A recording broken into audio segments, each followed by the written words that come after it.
The air of deep uncertainty that has for so long dominated Afghanistan does not seem to disappear soon.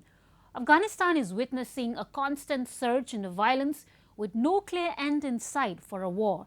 Recently, two bombs exploded in quick succession in separate locations over Kabul city, killing at least 10 people and wounding a dozen others. We have reports. At least 10 civilians lost their lives in back-to-back explosions in Afghanistan's capital Kabul, while other parts of the country suffered a power outage after electricity towers were blown up in a separate incident.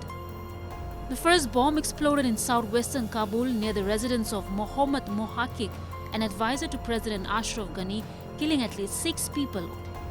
A second blast took place just hours after the first explosion and it targeted the bus in the Sar-e-Kares of Kabul city. The two bombings happened in the mostly ethnic Hazara area of the capital. Both blasts were conducted using sticky bombs, a standard device deployed in most strikes across Kabul. Moreover, a car bomb blast in Jalalabad city targeting a military convoy also killed at least 2 Afghan civilians and wounded 10 others. If you look at the kind of tactics that is going on, previously it was targeted. You were targeting journalists, you were targeting political figureheads who you knew were antagonistic towards the Taliban.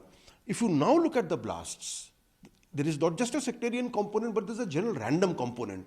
What they want to do is to cow down the people of any area where they fear resistance, so that when the Taliban finally attack, there is nobody left to oppose the Taliban. The attacks come as the United States wraps up its longest war by withdrawing the last of its troops along with allied NATO forces from Afghanistan. The last soldiers are scheduled to be gone by September, generating fears of increased chaos in a country already deeply insecure. Over the past month, several provinces across the country saw fierce fighting between the Afghan security forces and the Taliban. Given the persistent terrorist threats in Afghanistan, there are serious questions about the US administration's decisions. Recently, lawmakers of both the parties in US expressed concerns over the future of Afghanistan.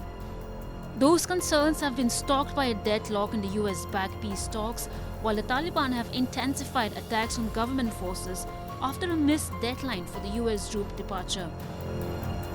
The issue of trust never existed. You had one party, the United States, which wanted to exit. So they wanted to hold talks. They wanted to tell the world that this is an orderly withdrawal. The Taliban and the Pakistanis seized upon that particular desire. So on the face of it, they kept on talking, but at the ground level, they did everything to spread fear into the minds of the people. Winning trust was never an issue. What they wanted to do was to cow down a particular population from the very beginning, initially by selective targeting and now by random targeting. And I think this is not going to end well. We will see more of these attacks taking place. The US National Intelligence Council report recently released an assessment that the Taliban would roll back much of the progress made in Afghan women's rights if the Islamist extremists regain national power. Hence, observers say that the new US administration should carry on an honest review of the entire peace process and push the Taliban to make concessions. The talks are crucial to find a lasting solution to the Afghan conflict. But it should not be on the Taliban's terms, which could wipe away whatever little progress Afghanistan has made in the last several years.